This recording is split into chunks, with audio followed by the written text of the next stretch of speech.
I don't know about you, but as a thick hair girly, I am sick of spending 2 hours on my hair. So for all the ladies with thick hair, here's the easiest and quickest way you're going to get a blowout. Prep your hair with whatever you usually use, and then we're going to use the Shark Glam on high heat for wet hair to rough dry your hair. I don't do 80% like other people. It's more like 60% for me, otherwise I find my hair gets really dry. Then we're going to use the round brush attachment and we're going to section it. It's so important to have thin sections, thin enough so the airflow can get to every single hair evenly. You want to create tension when you're pulling on the hair. That's what's going to really smooth down that texture. Once it's all dry and smooth, then you're going to twist the brush into a curl. And it's so important that every curl is twisted the exact same way. So I go to my right, section it off again, and the back of my head is where my hair is the thickest. So at this point, every section is divided by 2 and then 2 again. So after the first layer, every section of hair is divided into 4 mini sections. That's 4 curls for each section. Take a shot for how many times I said section. And again, every single curl is twisted the same way, so to the right. This will become important later. And then you just basically repeat this method for every single hair on your head. So you're going to create these mini sections. You're going to create tension when you're drying it with the round brush.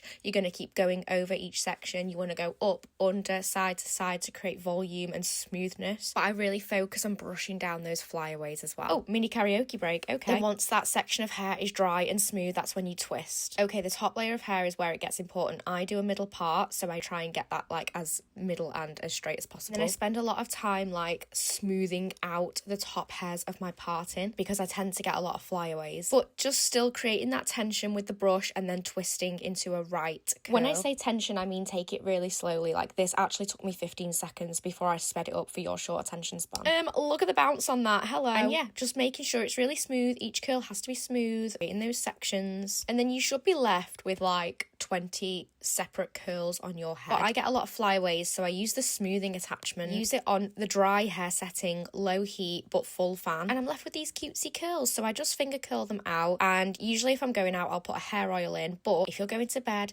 this is why it's important every curl needs to face the same direction, because you're going to twist it into a bun and sleep. Follow along for more hair tips for the thick haired girlies.